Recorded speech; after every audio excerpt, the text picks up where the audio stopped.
Welcome to Crown TV. Immerse yourself with a captivating audio from our stories. We provide an alternative way to read books in audio.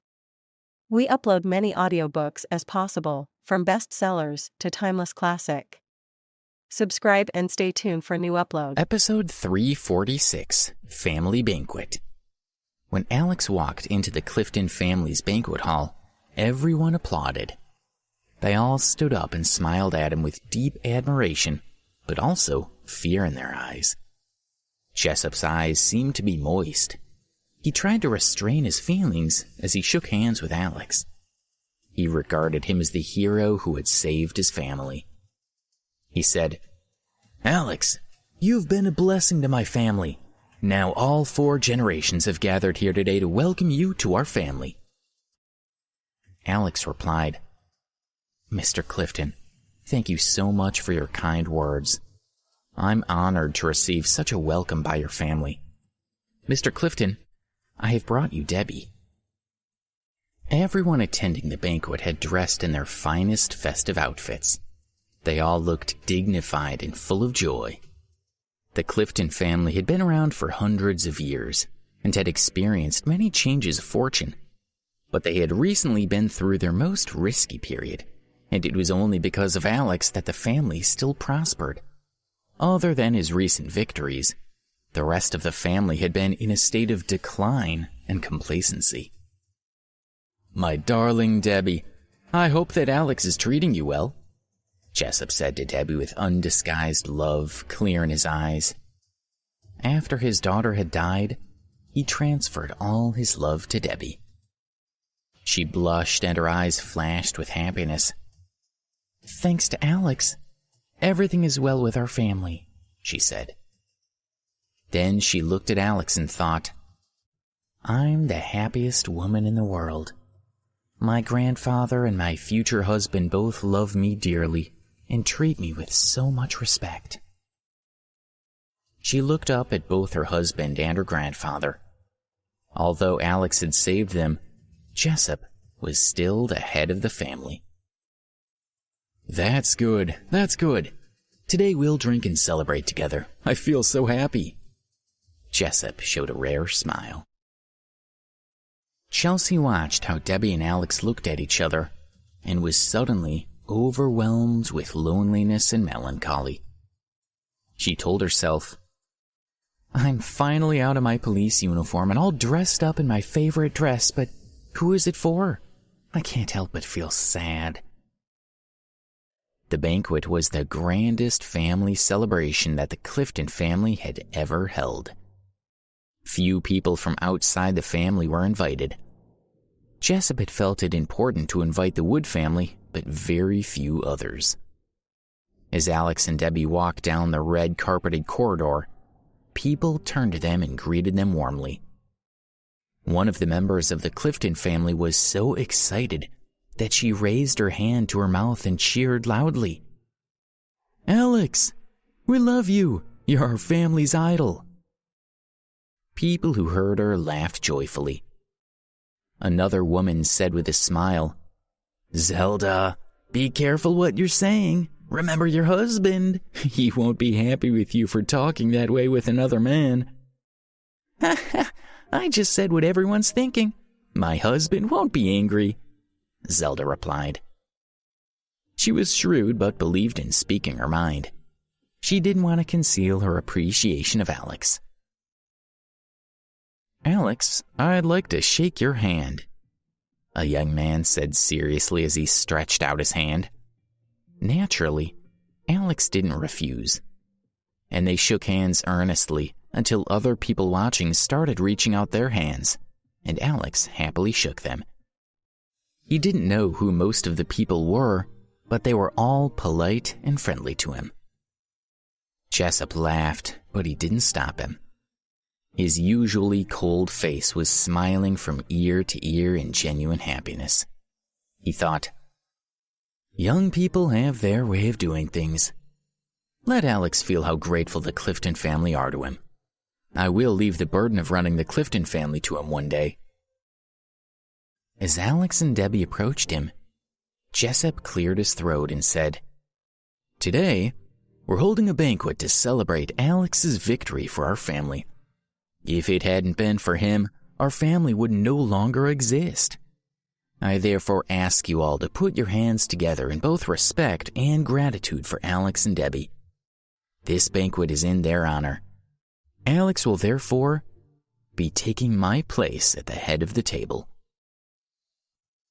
Everyone felt inspired by Jessup's words.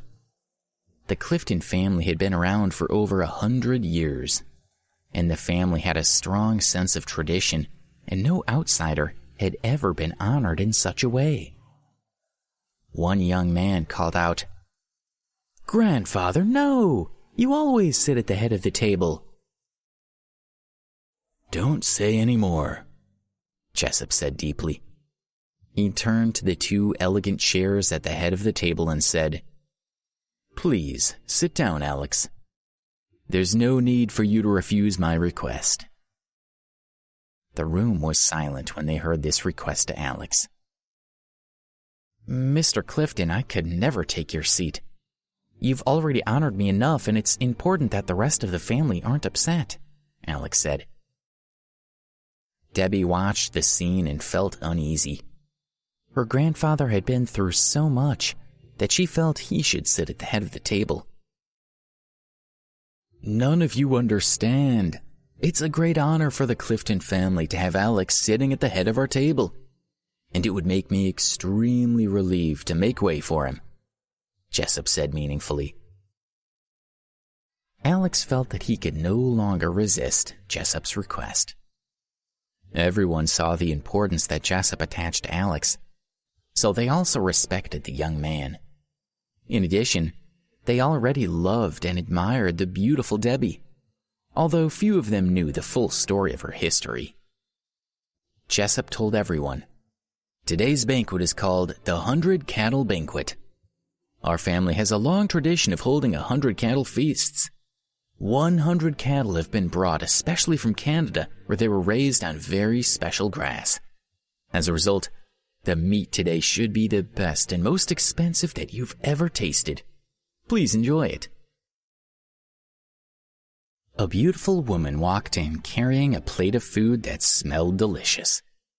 The whole banquet hall was full of wonderful aromas, and even Alex felt overwhelmed.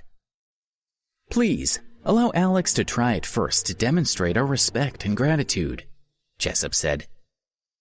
The woman presented Alex with a beautiful silver and jade fork. He took it, selected a piece of meat from the plate, and put it in his mouth. He tasted it for a long time before he declared, "It's absolutely delicious." Alex praised our family's feast of 100 cattle. His exact words must be written into the Clifton family's records. "Do you understand?" Jessup shouted. "Yes, sir," confirmed an older gentleman who was sitting next to him. He began writing. The banquet was very enjoyable, and everyone had a good time. There were endless toasts, and the atmosphere was warm and relaxed. As it was coming to an end, Jessup whispered to Alex, "Alex, please follow me. I have something to show you." "Oh?" Alex said as he stood up. Jessup took him by the hand and led him across the corridor and out to the courtyard. Episode 347, The Underground Palace. Jessup stopped walking in a quiet courtyard far away from the banquet hall. Jessup stopped walking and repeated, "Alex, there's something I need to show you." Then he slowly twisted a hidden mechanism on a huge rock, causing the rockery to divide into two pieces and an entrance to appear suddenly. Jessup entered the gap, and Alex followed him. There was a long row of steps under the entrance of the cave. As they made their way down the steps, the hole closed behind them, and the lights went on. It was a very secret place for the Clifton family. It was like an underground palace, and very few people had been allowed to go there. The fact that Jessup took Alex there showed how much he trusted him.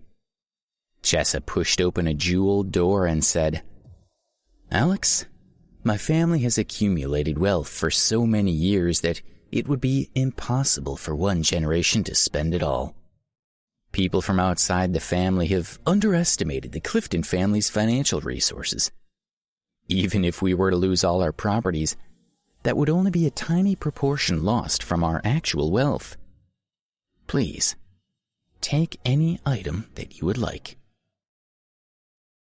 Alex was a little surprised, but he wasn't very interested in money or valuables. He said, "Mr. Clifton, you've planned well for the future. I admire you greatly. But I won't take anything. Thank you for your trust." Jessup was surprised. He said, "These jewels are indescribably beautiful and valuable, and yet you're barely looking at them. When you and Debbie are married, I'll bring her to choose many items for herself. Now, come with me." Jessup took a long breath as he said this. He had a low opinion of his children and grandchildren, and he had already regarded Alex as his closest relative. Alex was the only person apart from him who knew about the underground palace. After walking for several minutes, they arrived in a tiny room. Compared with the other rooms, it was very plainly decorated, and even smelled a little damp. Once he had entered the room, Jessup reached up into a small niche on the wall and carefully took out a piece of white jade. Alex's eyes were immediately drawn to the object, which was around a white phoenix that glowed gently in the light. It was flawless. The most eye-catching part of the phoenix was its head, with prominent eyes and fierce features. Alex knew that the phoenix was fabled to be a ferocious creature. He sensed that the object was both ancient and mysterious. Jessup stroked the jade and said, "Alex, have you ever heard of the Black Orchid cult?" "No. Who are they?" Alex remained motionless, although he felt a deep sense of foreboding from the object. He listened intently as Jessup carefully explained the relationship between the Black Orchid cult and the Clifton family. He continued to feel a strong sense of uneasiness in the presence of the phoenix. "Alex, the Clifton family and the Black Orchid cult have now been separated, but we still obey their orders. However, I have never given them this jade phoenix. Some of the rules of the cult are outdated and cruel, and I'm afraid of what might happen if this falls into their hands. The cult is also the reason that Debbie and I can't be together, despite the fact that we're so close."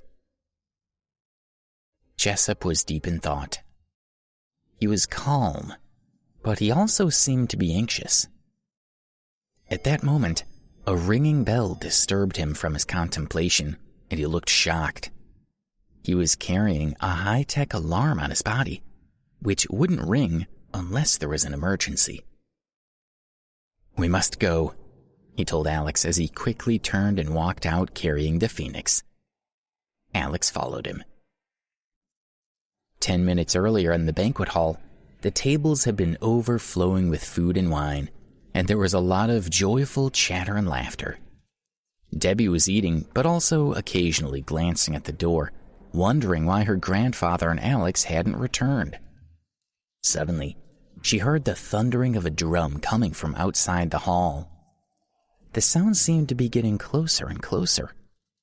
4 men in lion costumes followed a smaller man, who was beating a drum slowly into the hall. Rufus stood up and asked, "Who let you in? We didn't order any performers." In Jessup's absence, Rufus took charge. The drummer took a step closer and said, "We heard that the Cliftons were holding a family banquet. We hope that you would hire us to entertain you."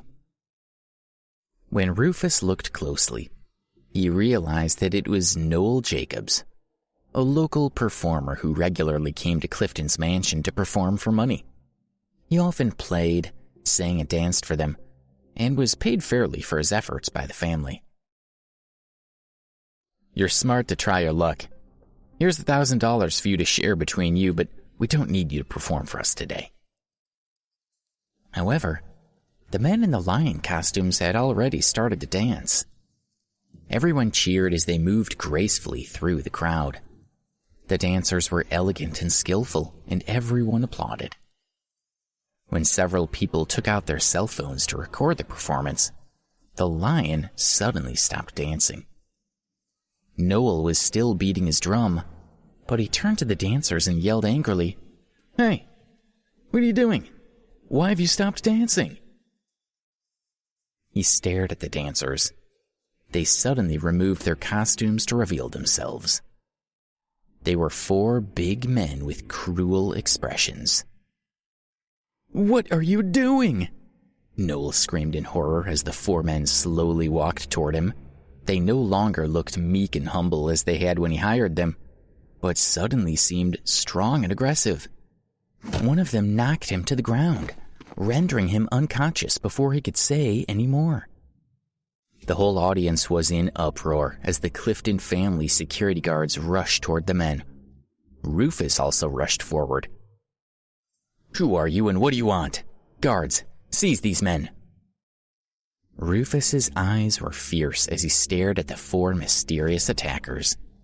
They needed to be captured to preserve the reputation of the Clifton family. "Are you challenging me?" asked one of the men with a Canadian accent. Although his voice was very quiet, it penetrated the atmosphere and reverberated throughout the hall. "Noel insulted us, so he had to die. In a moment, you will all die too." The men were surrounded by Clifton family members and security guards, but they looked relaxed and in control. Episode 348, The Chosen One. The 4 men were priests of the Black Orchid cult. Their names were Zeke, Orion, Jax, and Neo. They had been ordered to sneak into the U.S. from Canada to find information about the Clifton family. They had already been searching for several days, and they had now pretended to be dancers at the family banquet so that they could disguise themselves as dancers and enter the hall freely. Although they were surrounded, the eyes of the 4 men never left the room. If anyone tried to escape, they would kill them in a heartbeat. Although the Clifton family was once connected with the Black Orchid sect in America, the 4 priests were not there to reminisce about the past. They all had cold expressions as they looked at the guards. They knew that as a powerful family that had survived for over a century, the Cliftons shouldn't be underestimated. When the man said, "You'll all die," the family was in a state of uproar. The young men, particularly, were desperate to attack the 4 strangers. One young man said, "There's only 4 of you and 300 of us. Do you really think you can take on all of us? You're crazy." Even Chelsea couldn't help but smile. Only ignorant foreigners would dare to be so presumptuous about the Clifton family. She thought, "I'm afraid they won't be so arrogant for long. Soon they'll feel the true strength of the Clifton family. Besides, Alex is nearby. He'll deal with them."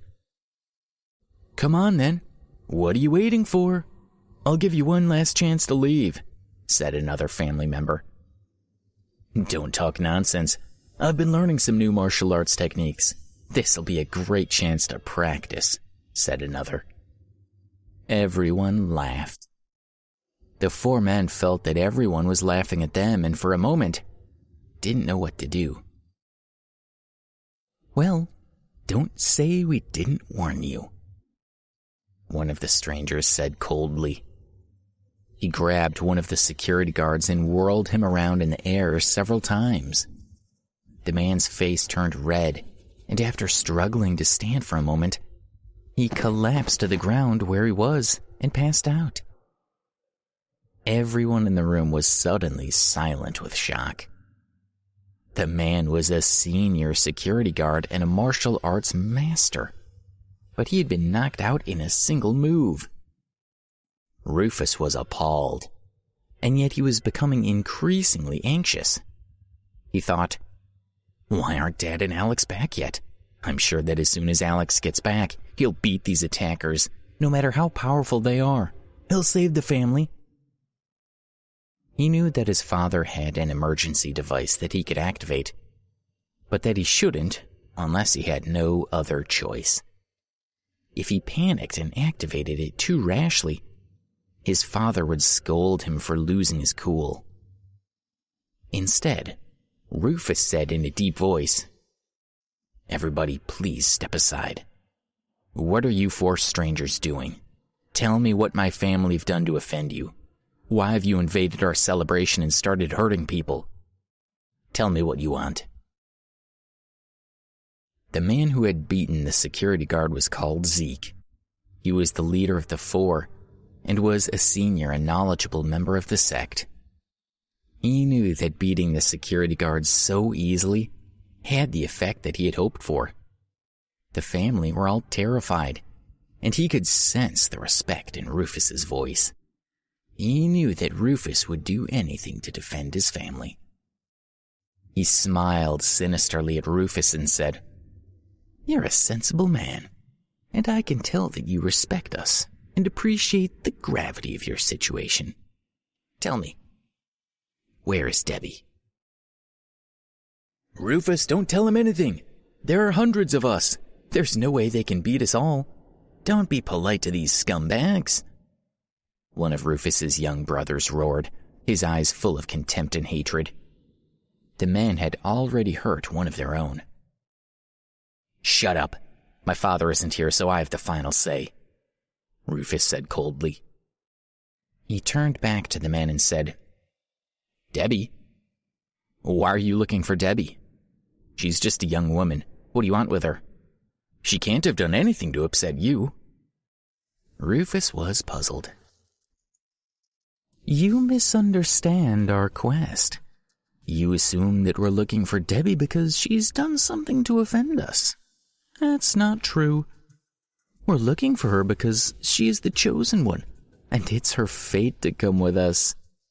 We're here to ensure that she lives up to her fate. Where is she?" Although he spoke odd, his voice was soft and melodic. Everyone was quiet as they listened to him. Rufus naturally refused to identify Debbie so easily.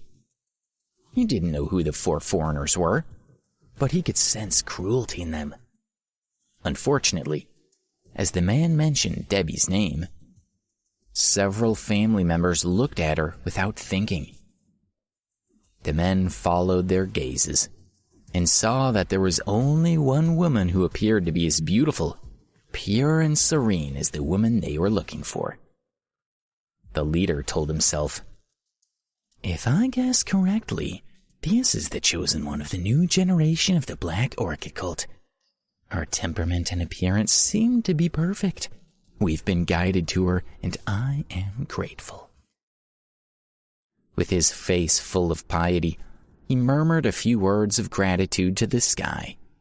He felt grateful that they had found her so quickly, and that their trip would not be in vain. When they had arrived in the U.S., he had heard that Debbie was the granddaughter of the Clifton family. As soon as he saw her, he noticed her resemblance to Cynthia Clifton. Her face was so familiar that he was certain she was the one they were looking for. However, he could not rely solely on his intuition.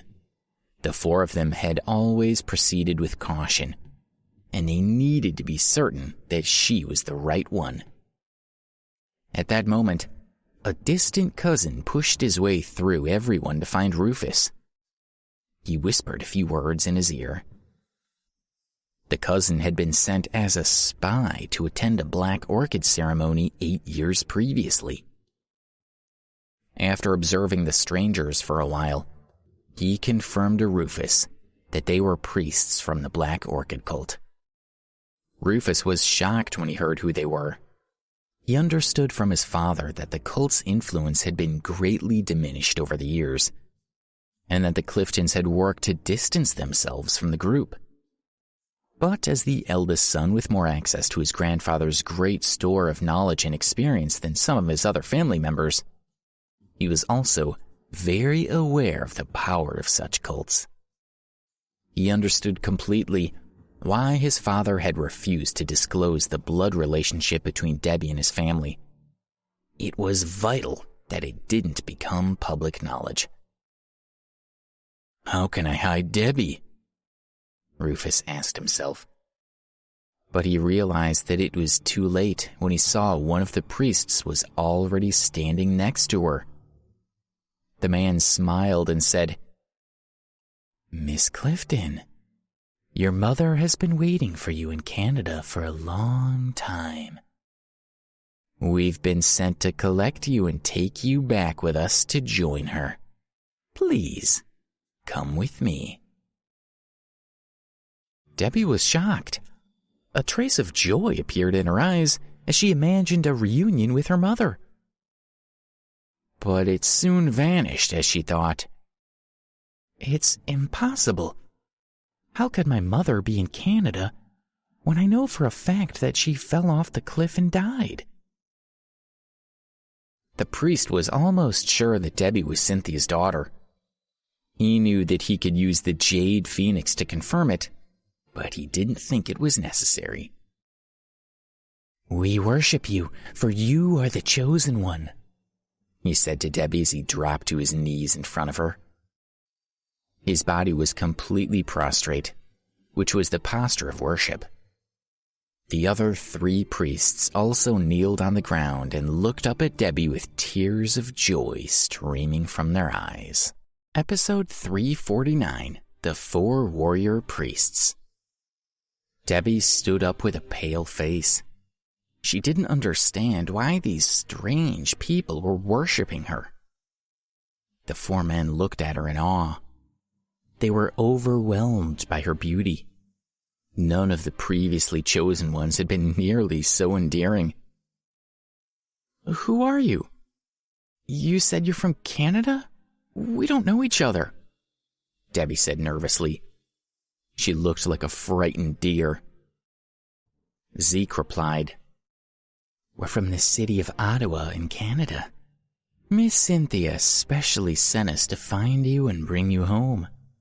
She misses her daughter so dreadfully that she can't eat or sleep. Fortunately, we've finally found you here in the U.S. As he lied smoothly, his gaze fell to the ground, but he remained acutely aware of the people around him. Among the 4 men, his martial arts skills were the most advanced, and he was confident he could deal with any attack. He had no morals, so was extremely useful to the cult leader. "Debbie is Cynthia's daughter?" someone asked what everyone was thinking. There was a commotion in the hall, then a quiet air of contemplation. Most people were suspicious because they were sure that Cynthia had died 20 years previously. Only Rufus knew all the facts surrounding Debbie's history, and he quickly called out, "Debbie, don't listen to him. These men are enemies. Come here quickly." With a wave of Rufus's hand, dozens of people rushed up to help, but the priest was too quick. He stepped forward and grabbed Debbie's arms. She wriggled and tried to get away as she screamed, "Let me go! What are you going to do?" Zeke replied respectfully, "What I said is true. You are the chosen one, and you must come with us to Canada." As he held Debbie still with one hand, he started chanting. He waved an incense ball in the other hand, and a pungent smell pervaded the hall. One after another, people covered their noses and stepped back to avoid breathing in the noxious gas. Zeke didn't seem to care that Debbie was also breathing in the poisonous gas, despite his orders that she shouldn't be harmed. He looked at her calmly as she closed her eyes and collapsed onto a chair behind her. Then he summoned the other priests, and they gathered around him. He said, "What about Jessup? Where is he? Is he too much of a coward to come out from his hiding place and face the cult of the Black Orchid?" One of Rufus's cousins shouted, "Kill them! They have to be stopped!" Others joined in, and soon, most of the young men were shouting aggressively at the priests. They wouldn't let them get away with trying to kidnap family members or insulting the head of the family. The priests all started calling out, hoping to taunt Jessup out of hiding. "Hey, Jessup, do you still not dare to come out and face us? Well, it won't make any difference whether you dare to show your face or not. The result will be the same. We're taking Debbie with us." The four men looked very aggressive, so none of the family dared to physically challenge them.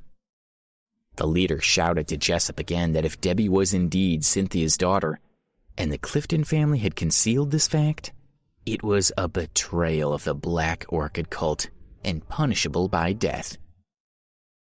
The young men of the Clifton family had heard enough. They were becoming increasingly furious and wanted to rip the four men apart for what they were saying and what they were threatening to do. "Be careful," Rufus exclaimed when he saw his cousins and uncles struggling to contain their fury. Then he watched in horror as Neo stamped his foot, roared like a lion, and violently seized the arms of one of his cousins who was a martial arts expert. The attacker's palm was like a sharp blade that cut into his brother's scalp, causing blood to gush out as he passed out on the floor. The sound of Neo, Orion, and Jax's strange cries reverberated throughout the hall as they skillfully dealt with the procession of young men who attacked them. In almost no time, all of the younger males of the family were lying beaten on the ground. The rest of the family was shocked. They could never have imagined that their relatives could be beaten so easily. "Come on, everyone. We have to beat them," someone shouted. Those still standing were filled with grief and indignation. And even the women and children grabbed chairs, knives, or forks to use as weapons. Some were just waving their fists at the men, but everyone was united against this common enemy. "Wow, do you really think you can beat the warrior priests of the Black Orchid?" Jax asked, as he looked at the remaining family members with a sinister laugh. As he was speaking, a teenage boy approached him from behind, waving a machete. Jax didn't look around, but simply waved his right fist, which connected with the youth's head and knocked him to the ground. The boy writhed on the ground with blood pouring from a cut on his temple. Jax approached the youth, touched the red blood with his finger, and laughed cruelly. He punched him hard in the face, and the boy lost consciousness. Hearing a scream, Debbie looked at her aunt, Naomi, who had rushed over to the boy and was kneeling on the ground, nursing his head in her lap. She stroked her son's hair and cheeks and whispered, "Sawyer, you're going to be okay. It'll all be okay." Everyone heard the fear in Naomi's voice and felt desperate. She gently lay on the ground next to her son and curled up with him, hugging his body close to hers. She was crying hysterically. "Somebody do something! Do something about these evil priests!" Naomi's eyes were frantic as she looked up at the men. Sawyer was her only son. He had been away at school and had only just returned to her. "Run!" someone shouted, and several people took the opportunity to run to the door screaming. However, when they got to the door, they found that they were locked in and couldn't escape. Orion and Neo were waiting by the doors for the cowards who tried to flee, and they quickly beat them to the ground. The smell of blood filled the hall. Rufus was terrified. He reached for the alarm on his body, but it wasn't there. He wondered desperately where his father was and whether he was safe. Where could the alarm have gone? He saw that Zeke was slowly walking toward him with his eyes locked onto his, and he felt a great sense of foreboding. Looking around the room, he saw that everyone was in a state of panic. Episode 350, There's No Escape.